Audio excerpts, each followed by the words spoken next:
Hi guys, happy Tuesday. Missed you guys yesterday. I had such a motivational Monday topic, a great one, but my day got behind me yesterday. I worked out a couple times. Got to start somewhere. So we'll talk about that next Monday. But today I wanted to talk about coming out of relationships and what to do in friendships or relationships that did not work out. So here's the thing. A lot of the times when we felt like something didn't go right, we have a tendency to talk about what the other person did. And if you're doing that outside of trusted circle to get instruction, reproof, correction, moving on, it's called gossip, but that's a whole other thing.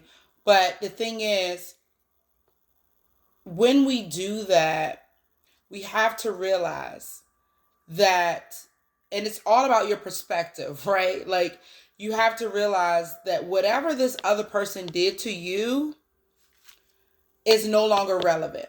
If you guys aren't in the friendship and whatever, it's no longer relevant. It's what you allowed them to do. Focus on that. Because if you focus on what you allowed them to do or what you did, then you're introspecting. You're looking within yourself. You're trying to figure out how to become a better person and how to become a person that treats themselves better. Okay, so that's what you want to work on. You want to work on becoming better and treating yourself better when you coming out of these relationships and friendships. Now, again, it's not what they did to you.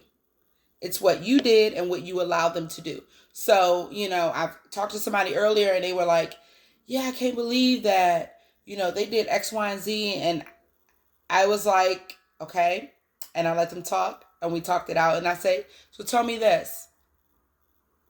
What was going through your mind to allow them to do that? And then they unpacked that and we were like, there's a root here, right? There's always a root of something. You got to get to the root of it, okay? So if not, it's going to be surface level. You're going to always blame them. You're going to always be like, oh, they did this and they did that. And they probably did. You're probably telling the truth.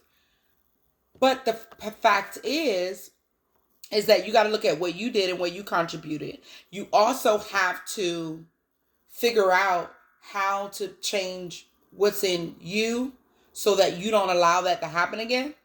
And you got to change what's in you so that you're a better version of yourself. Okay. So I tell people all the time, I don't compete against anybody else. I compete against the best version of myself. Okay. So we want, yes, these things hurt us. Yes. The things might have been, I've heard some, listen, believe me on this side of things, I've heard some stuff and people do things and I've experienced stuff, okay? So I'm not only a therapist, but I am a human being and I have experienced life. And yes, people do some messed up stuff and they will deny, blame until they die.